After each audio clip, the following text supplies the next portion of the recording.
சூப்பரான ஒரு தீயல் பண்ண போறேன். நம்ம சேனல்ல இதுக்கு முன்னாடி நிறைய தீயல் ரெசிபி பண்ணியிருக்கேன். இன்னைக்கு சுவையான பாவக்காய் தீயல் எப்படி செய்யறதுன்னு இந்த வீடியோல பார்க்கலாம். ஃபர்ஸ்ட் ஒரு கடாயில கொஞ்சமா எண்ணெய் ஊற்றலாம். எண்ணெய் சூடானதும் இதில் 100 கிராம் சின்ன வெங்காயம், 3 பச்சை மிளகாய் சேர்த்து வதக்கலாம். பச்சை மிளகாய் உங்கள் காரத்துக்கு ஏற்ப போட்டுக்கோங்க.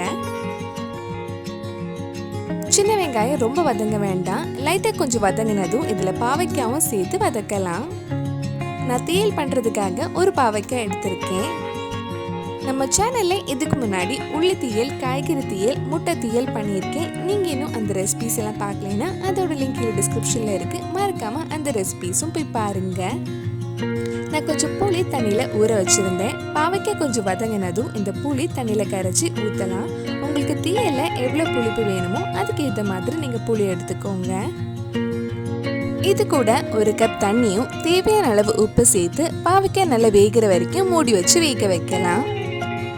பாவக்காய் வேகிற டைமில் நம்ம கொஞ்சம் தேங்காய் வறுத்து எடுக்கலாம். நான் ஒரு பேனில் 1 கப் துருவின தேங்காய் எடுத்திருக்கேன். இது கூட 4 சின்ன வெங்காயம், கொஞ்சம் கறிவேப்பிலையும் சேர்த்து தேங்காய் நல்லா ப்ரௌன் கலர் ஆகிற வரைக்கும் லோ டு மீடியம் ஃப்ளேமில் வறுத்து எடுக்கலாம். தேங்காய் கருகிடாம பார்த்துக்கோங்க.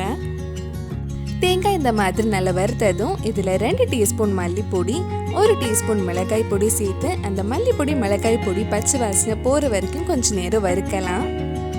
நம்ம பாவக்காய் வேக வைக்கும்போது 3 பச்சை மிளகாய் ஆட் பண்ணியிருக்கோம். அதனால உங்கள் காரத்துக்கு ஏற்ற மாதிரி நீங்கள் மிளகாய் பொடி ஆட் பண்ணிக்கலாம். மல்லிப்பொடி மிளகாய் பொடி பச்சை வாசனை போனதுக்கப்புறம் ஆஃப் பண்ணிவிட்டு கொஞ்சம் நேரம் ஆற வச்சுருங்க. நல்லா ஆறதுக்கப்புறம் இது ஒரு மிக்சி ஜாருக்கு மாற்றலாம். இது கூட 1/4 டீஸ்பூன் மஞ்சள் பொடியும் கொஞ்சம் தண்ணி ஊற்றி நல்லா ஸ்மூத் பேஸ்ட்டாக அரைச்சி எடுத்துக்கோங்க. பாவக்காய் சின்ன வெங்காயம் நல்லா வெந்துடுச்சு. இனி இதில் நம்ம அரைச்சி வச்சிருந்த தேங்காய் பேஸ்ட் சேர்த்து நல்லா மிக்ஸ் பண்ணிட்டு ஒரு 5 இல்ல 8 நிமிஷம் கொதிக்க வைக்கலாம். உங்களுக்கு தீயல் எந்த கன்சிஸ்டன்சியில் வேணுமோ அதுக்கேற்ற மாதிரி கொஞ்சம் தண்ணியும் ஆட் பண்ணிக்கோங்க. நான் தேங்காய் அரைச்சி அதே மிக்சி ஜாரில் கொஞ்சம் தண்ணி எடுத்து இதில் ஆட் பண்ணியிருக்கேன்.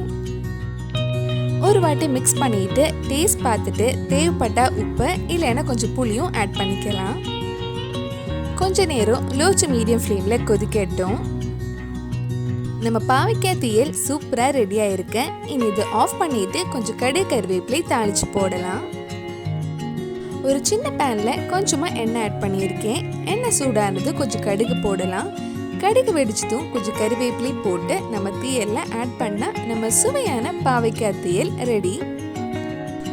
ரொம்ப சுவையான பாவக்காய் தீயல் ரெடி ஆயிடுச்சு. கண்டிப்பாக நீங்களும் இந்த ரெசிபி உங்கள் வீட்டில் செஞ்சு பாருங்க. பிடிச்சிருந்தா இந்த வீடியோவை லைக் பண்ணுங்க, உங்கள் ஃப்ரெண்ட்ஸ் அண்ட் ஃபேமிலிக்கு ஷேர் பண்ணுங்க. வேறு நல்லா வெஜ் ரெசிபி நம்ம சேனலில் ட்ரை பண்ணலான்னு கீழே கமெண்ட் பாக்ஸில் சொல்லுங்க. நீங்கள் இன்னும் என்னோட சேனலை சப்ஸ்கிரைப் பண்ணலைன்னா மறக்காம சேனலையும் சப்ஸ்கிரைப் பண்ணுங்க. கூடவே அந்த பெல் ஐக்கனை ப்ரெஸ் பண்ணால் நான் புது வீடியோ போட்ட உடனே உங்கள் ஃபோனுக்கு நோட்டிஃபிகேஷன் வந்துடும்.